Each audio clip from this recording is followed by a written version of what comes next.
1er mars 2019, le cabinet du président de la République, financement par procédure d'urgence. Si vous le permettez, vous voudriez demander à monsieur l'ancien ministre de confirmer devant votre tribunal. Mais c'est déjà dit, mec. Non, il n'a pas encore vu la pièce que j'ai. Je voudrais soumettre cette pièce pour qu'il regarde, qu'il vous confirme s'il s'agit bien de cette lettre-là. Et si le tableau de synthèse qui est en annexe, qui a accompagné cette lettre, c'est bien ce tableau-là. Ok. Quelle condition, c'est dites-nous si vous confirmez.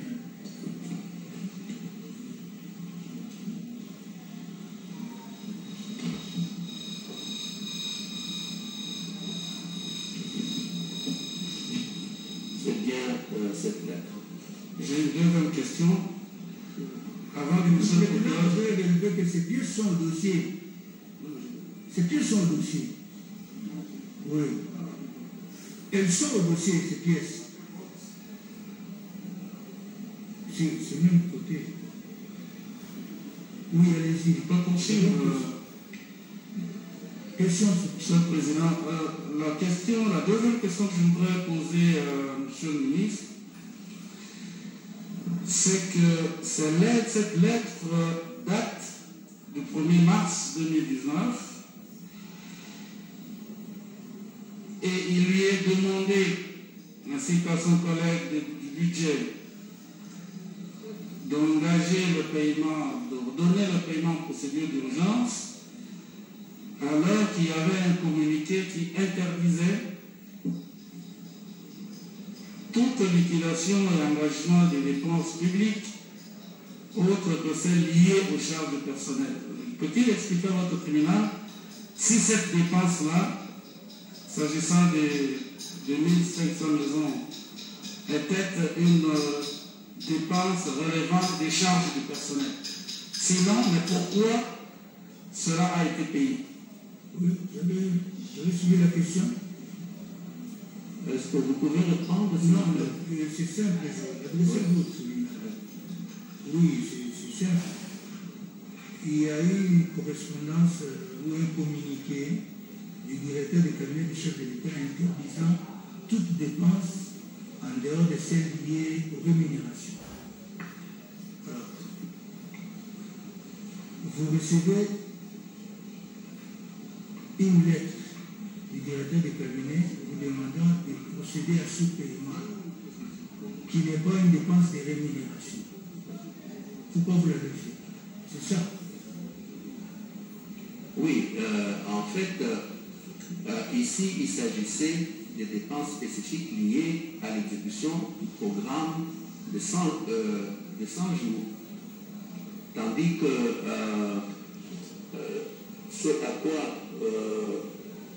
M. l'avocat fait allusion, c'était dans le cadre du communiqué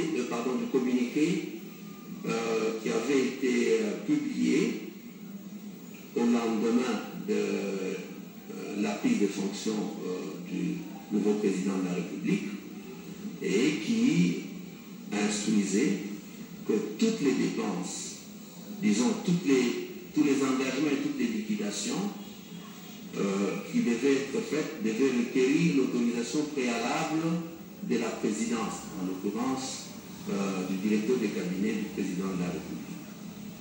Bien, merci.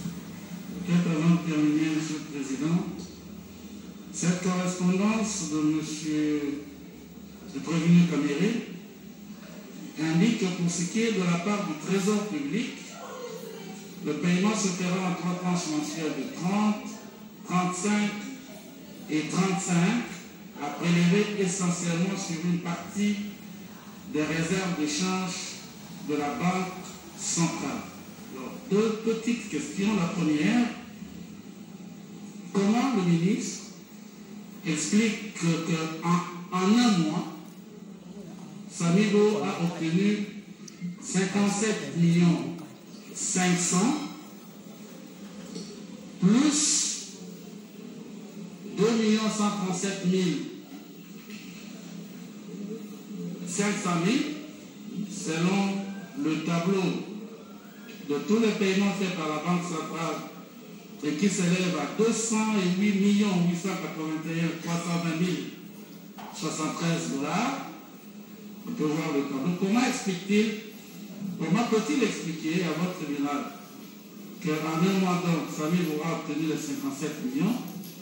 Et deuxième petite question, pour terminer, peut-il expliquer à votre tribunal ce que c'est prélevé sur les réserves de change de la Banque centrale?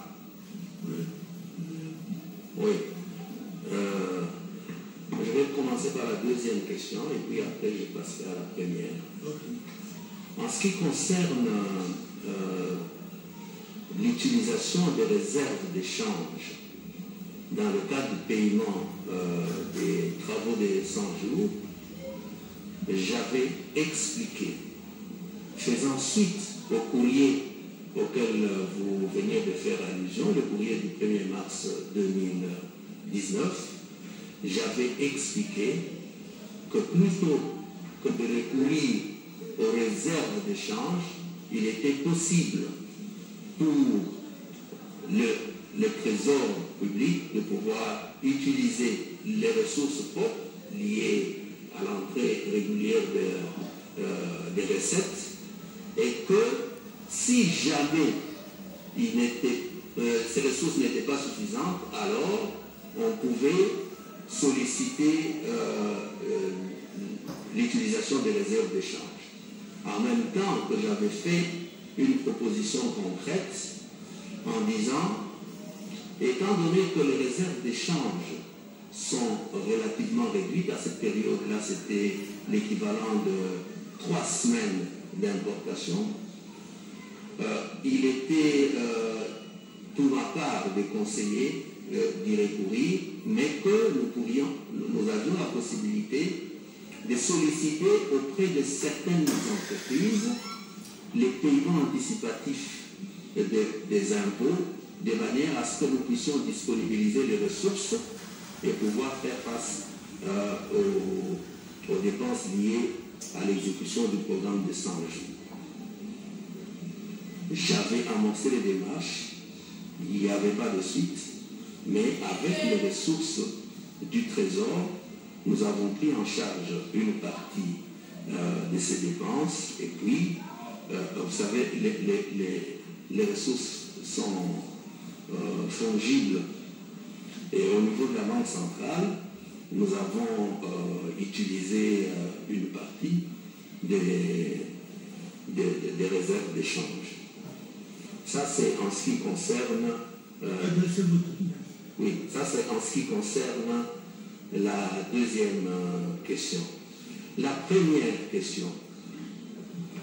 Lorsque nous avons commencé à payer M. Samiro, les directeurs de cabinet m'avaient fait comprendre que le projet de fabrication, enfin le projet de construction des maisons préfabriquées revêtait un caractère prioritaire pour le nouveau régime, parce qu'en fait, il s'agissait de réaliser pendant une période relativement courte et de manière concomitante le même projet dans 5 provinces du pays, et qu'il était impérieux que toutes les dispositions soient prises pour que les ressources soient rendues disponibles. C'est ainsi que, dans un premier temps, nous avions fait un paiement de 14 millions, mais quand nous parlons de 14 millions, c'est qu'il faut faire une répartition en fonction des différentes provinces qu'il y avait. Et je crois qu'en réalité, c'était 4 millions, 4 millions 600, 4 millions 600, ce qui faisait 14 millions, puis 10 millions, et puis en fonction de la disponibilité des ressources au niveau du Trésor, nous avons commencé à payer progressivement. C'est ainsi que ce projet ayant été qualifié de prioritaire compte tenu de l'impact au niveau social, nous avions des concertations tant au niveau de nos collaborateurs qu'à notre niveau pour que toutes les dispositions soient prises afin que les ressources soient rendues disponibles dans ces délais. Merci beaucoup. Je crois que j'ai toujours répété votre honneur, respectueux procureur général de la République, ma mémoire me trompe rarement. Quand j'avais cité le nom de Yao, de Kangoudia, de Escalité, c'est-à-dire ministre d'État, de budget, ministre des Finances, bientôt le gouvernement central de Outogo va venir ici, c'était dans un seul but, pour dire dans la chaîne de dépenses, que ce soit le but des billets qui est dépassé maintenant. Et je remercie vivement le ministre Niav, parce que tout ce qu'il a dit est vrai. Le projet est le projet d'urgence du chef de l'État, et personne ne peut le mettre ça en doute, pas notre tribunal, pas le parquet. Et c'est un projet d'urgence. Deux, le ministre Niav a dit qu'il avait été notifié bel et bien de l'équipe de supervision. Pourquoi? Parce que, exactement, c'est eux qui nous ont aidés au niveau de la réflexion. C'est eux, le gouvernement de la Banque centrale, les ministres d'État, pour nous dire ce qui est faisable. Et le ministre Yab se souviendra très bien qu'il y avait des écoles. Il y avait son école à lui et l'école du gouvernement de la Banque centrale. Si je m'en dis là, après avoir bloqué les dépenses, le ministre Yab et le gouvernement de la Banque centrale sont venus me dire, tiens, nos réserves d'échange ont dépassé les milliards. Si je mens, il va me contredire. C'est comme ça que d'un côté, on hésitait à entreprendre ici les réserves d'échange, sachant très bien que notre trésorerie n'allait pas suffire. Et je dis ici que nul n'est tenu d'exécuter un ordre manifestement illégal, ou qui ne rentre pas dans les équilibres macroéconomiques. Ça, c'est le rôle du ministre des Finances. Même le plan de trésorerie, ici, ce n'est pas un plan de trésorerie pour que l'opinion pense que c'est un plan de trésorerie pour M. Jamal.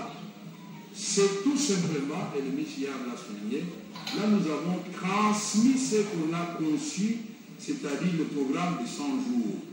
Pour dire que désormais, vous avez le feu vert du président de la République pour exécuter tout ceci en urgence.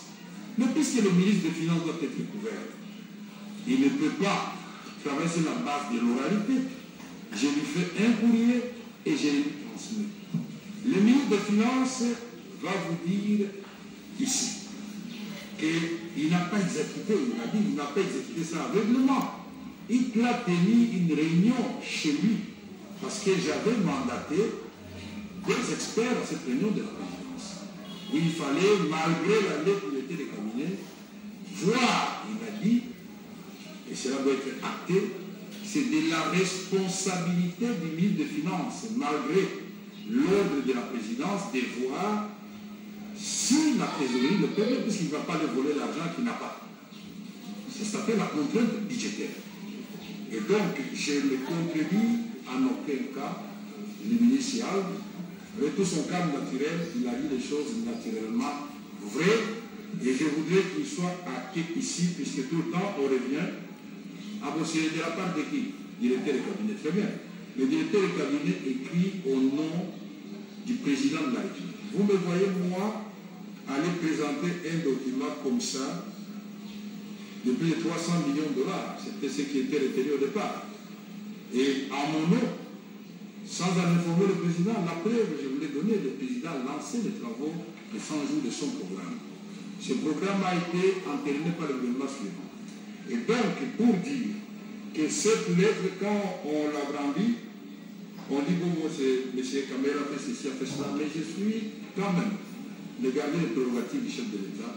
Quand il va écrire, et le ministère vous dira si une seule fois, avant et pendant le président Tshisekedi, il a reçu une seule lettre du président Tshisekedi lui demandant de payer en urgence. Non, ça se fait toujours par nous. Même pour les militaires, nous écrivons.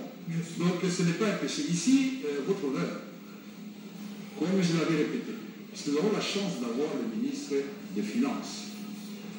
C'est le moment de nous dire, la seule question que moi je pose au ministre des Finances, avec une sous-question, c'est de dire, est-ce que le directeur des cabinets a été bénéficiaire de quoi que ce soit dans les 57 millions de dollars de Samy?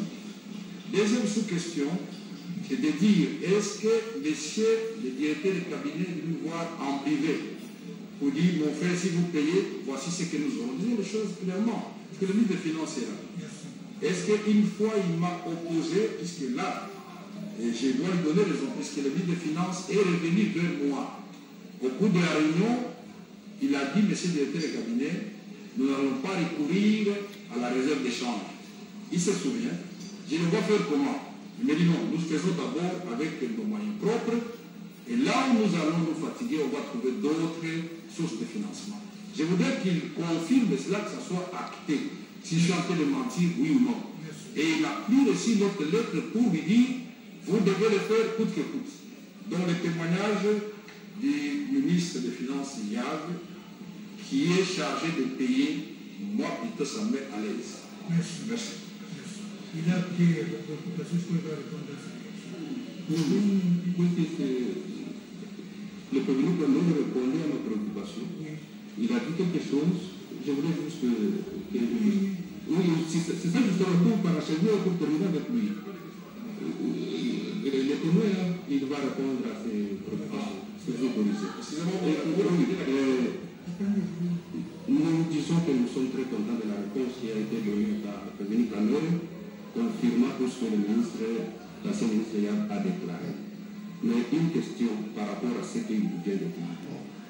Il dit, est-ce que nul ne peut exécuter un ordre illégal?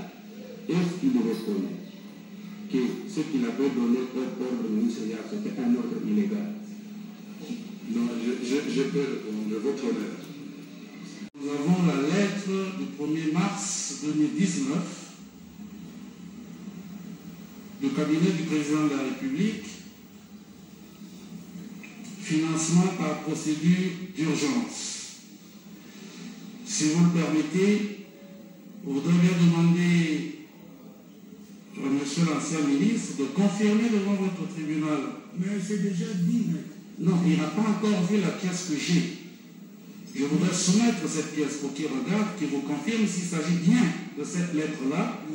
Et si le tableau de synthèse qui est en annexe, qui a accompagné cette lettre, c'est bien ce tableau-là. Ok. Tenez connaissance, dites-nous si vous confirmez.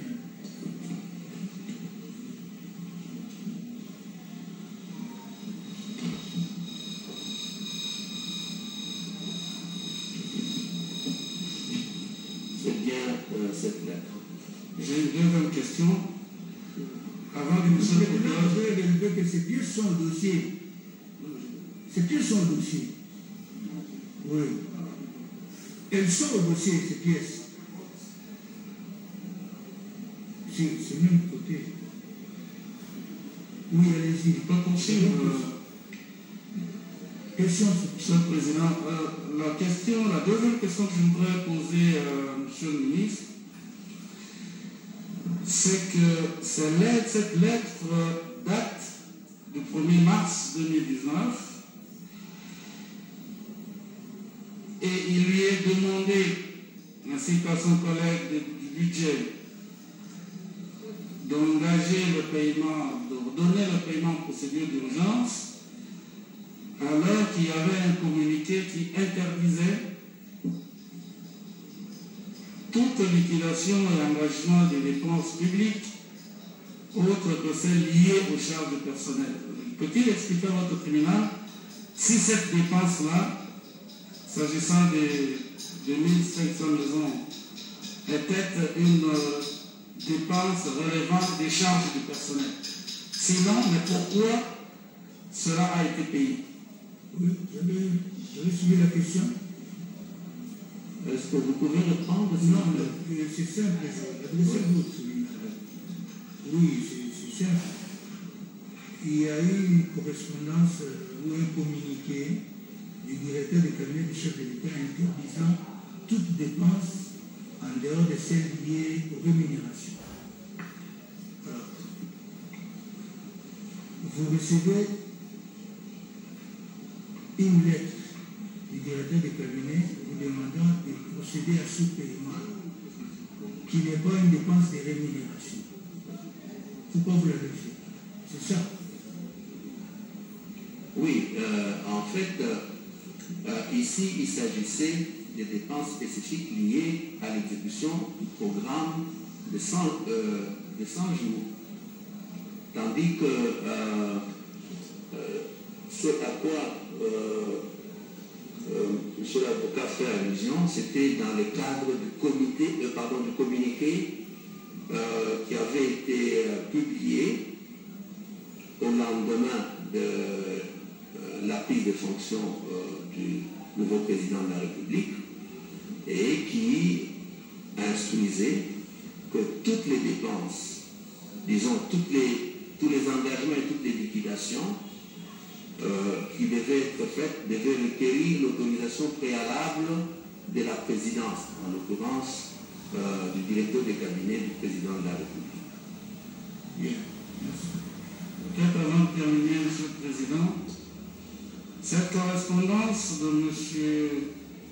le prévenu Caméré indique que pour ce qui est de la part du Trésor public, le paiement se fera en 3 tranches mensuelles de 30, 35 et 35, à prélever essentiellement sur une partie des réserves d'échange de la Banque centrale. Alors, 2 petites questions. La première, comment le ministre explique qu'en un mois, Samigo a obtenu 57 500 plus 2 137 500 000 selon le tableau de tous les paiements faits par la Banque centrale et qui s'élève à 208 881 320 073 $. On peut voir le tableau. Comment peut-il expliquer à votre tribunal qu'en un mois donc, Samy aura obtenu les 57 millions? Et deuxième petite question, pour terminer, peut-il expliquer à votre tribunal ce que c'est prélevé sur les réserves d'échange de la Banque centrale? Oui. Je vais commencer par la deuxième question et puis après je passerai à la première. En ce qui concerne l'utilisation des réserves d'échange dans le cadre du paiement des travaux des 100 jours, j'avais expliqué, faisant suite au courrier auquel vous veniez de faire allusion, le courrier du 1er mars 2019, j'avais expliqué que plutôt que de recourir aux réserves d'échange, il était possible pour le Trésor public de pouvoir utiliser les ressources propres liées à l'entrée régulière des recettes et que si jamais ces ressources n'étaient pas suffisantes, alors on pouvait solliciter l'utilisation des réserves d'échange. En même temps que j'avais fait une proposition concrète en disant, étant donné que les réserves d'échange sont relativement réduites, à cette période-là c'était l'équivalent de 3 semaines d'importation, il était pour ma part de conseiller d'y recourir, mais que nous avions la possibilité de solliciter auprès de certaines entreprises les paiements anticipatifs des impôts, de manière à ce que nous puissions disponibiliser les ressources et pouvoir faire face aux dépenses liées à l'exécution du programme de 100 jours. j'avais amorcé les démarches, il n'y avait pas de suite, mais avec les ressources du Trésor, nous avons pris en charge une partie de ces dépenses, et puis, vous savez, les ressources sont fongibles, et au niveau de la Banque centrale, nous avons utilisé une partie des réserves d'échange. Ça, c'est en ce qui concerne... oui, ça, c'est en ce qui concerne la deuxième question. La première question. Lorsque nous avons commencé à payer M. Samigo, les directeurs de cabinet m'avaient fait comprendre que le projet de fabrication, enfin le projet de construction des maisons préfabriquées revêtait un caractère prioritaire pour le nouveau régime, parce qu'en fait, il s'agissait de réaliser pendant une période relativement courte et de manière concomitante le même projet dans 5 provinces du pays, et qu'il était impérieux que toutes les dispositions soient prises pour que les ressources soient rendues disponibles. C'est ainsi que, dans un premier temps, nous avions fait un paiement de 14 millions, mais quand nous parlons de 14 millions, c'est qu'il faut faire une répartition en fonction des différentes provinces qu'il y avait. Et je crois qu'en réalité, c'était 4 millions, 4 millions 600, 4 millions 600, ce qui faisait 14 millions, puis 10 millions, et puis en fonction de la disponibilité des ressources au niveau du Trésor, nous avons commencé à payer progressivement. C'est ainsi que ce projet ayant été qualifié de prioritaire compte tenu de l'impact au niveau social, nous avions des concertations tant au niveau de nos collaborateurs qu'à notre niveau pour que toutes les dispositions soient prises afin que les ressources soient rendues disponibles dans ce délai. Et notifié de sa désignation comme faisant partie de la supervision de ce programme de 100 jours. Est-ce que vous avez reçu une notification comme étant désigné parmi les superviseurs du programme d'urgence de 100 jours? Oui, il y a une note du directeur de cabinet datant du 15 juin 2019 qui nous avait notifié effectivement que nous faisions partie de l'équipe de supervision. Le 15 juin 15 juin 2019. Bien, est-ce que vous avez tenu des réunions à ce sujet? Vous êtes réunis comme tel, comme comité de supervision? Non. Vous n'avez jamais pu faire une réunion à ce propos-là? Non. Dernière question, si vous permettez, M. le Président. Toutes les lettres que M. l'ancien ministre en direction de la Banque centrale indiquent le compte dans lequel les sommes sorties du Trésor devaient être envoyées, à savoir le compte Samigo domicilié chez Ecobank. Depuis qu'il a appris que l'argent n'est jamais arrivé au compte Ecobank, peut-il dire ce qu'il en pense à votre tribunal, le fait que toutes ces lettres, il a désigné un compte et que cet argent n'est pas arrivé dans le compte désigné dans toutes ces correspondances? J'en aurais fini. Oui. Vous pouvez répondre à la préoccupation? Non, peut-être que le gouverneur de la Banque centrale pourra donner des précisions. Moi, j'ai indiqué le compte où devaient être versées ces sommes-là. Et c'était à Ecobank. Est-ce qu'il y a eu par la suite un transfert à partir d'Ecobank? Moi, ce qui m'intéresse, en ma qualité de ministre, ce qui m'intéressait en ma qualité de ministre des Finances, à cette époque, c'est de m'assurer que les instructions ont été respectées. Et c'était à EcoBank et non à une autre banque. Ok, merci. Oui, allez-y. Oui, monsieur le ministre, moi je reviens un peu au début parce que c'est vous qui opérez le paiement.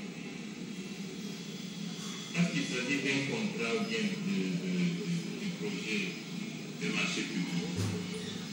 Il arrive aussi à votre niveau de vérifier si cela a été validé par la direction générale du contrôle marché public.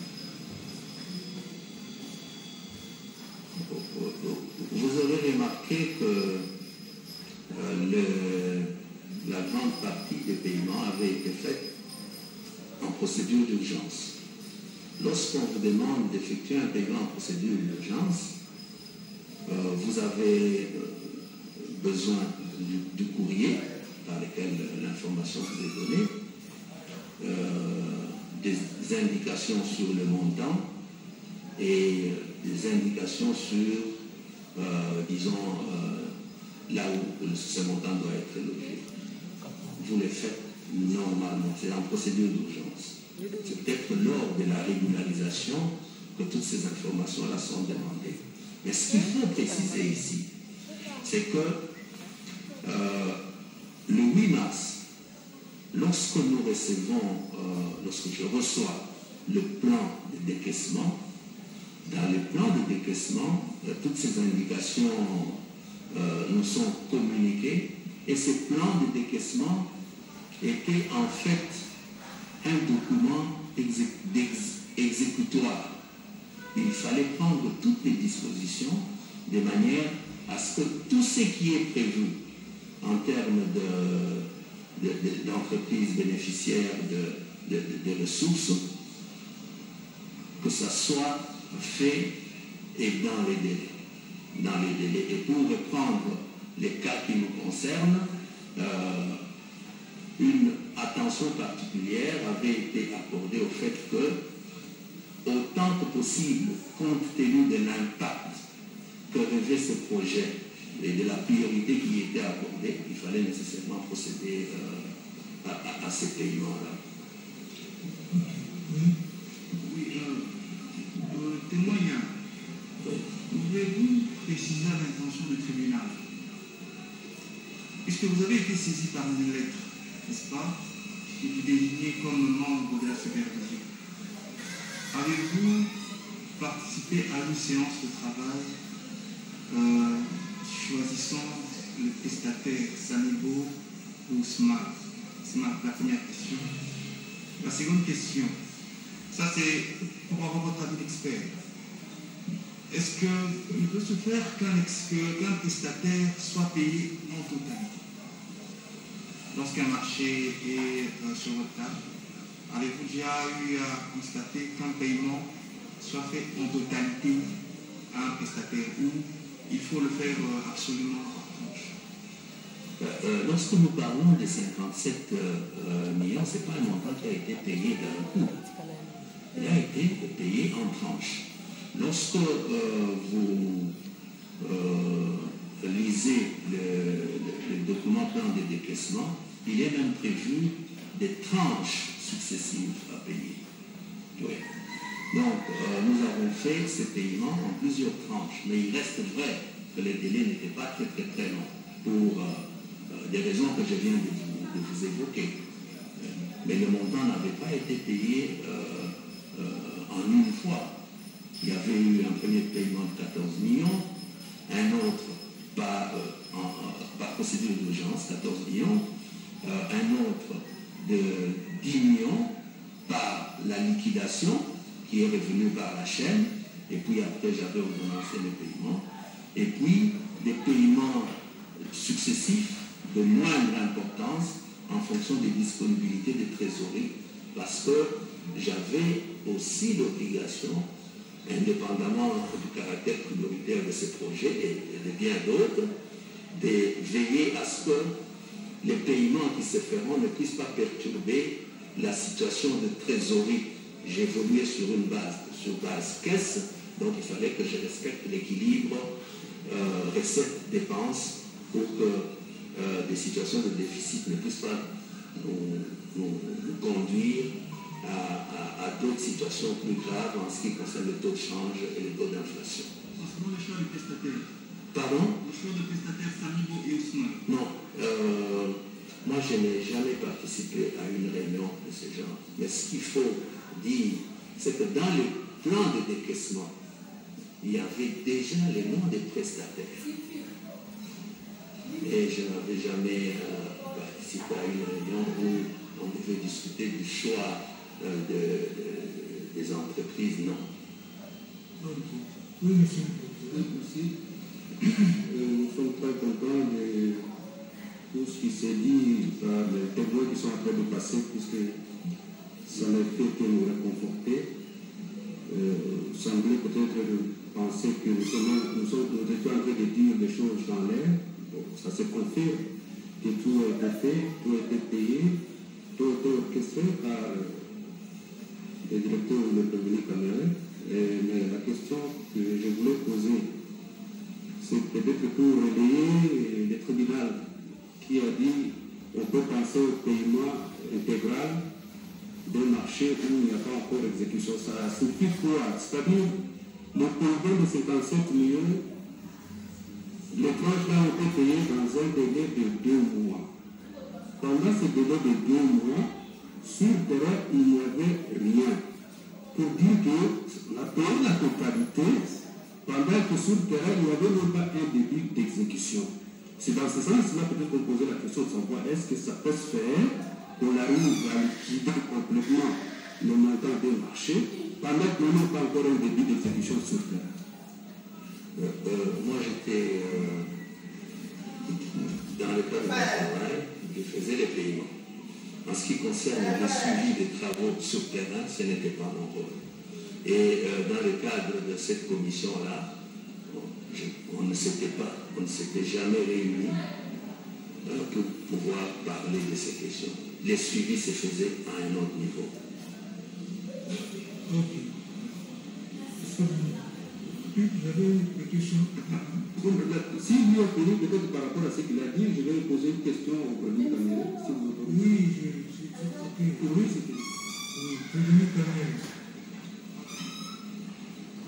Vous avez la parole. Merci beaucoup. Je crois que j'ai toujours répété votre honneur, respectueux procureur général de la République, ma mémoire me trompe rarement. Quand j'avais cité le nom de Yao, de Kangoudia, de Escalité, c'est-à-dire ministre d'État, de budget ministre des Finances, bientôt le gouvernement central de Outogo va venir ici, c'était dans un seul but, pour dire dans la chaîne des dépenses, que ce soit le milliers de milliers qui est passé maintenant. Et je remercie vivement le ministre Niav parce que tout ce qu'il a dit est vrai. Le projet est le projet d'urgence du chef de l'État et personne ne peut remettre ça en doute, pas notre tribunal, pas le parquet. Et c'est un projet d'urgence. 2.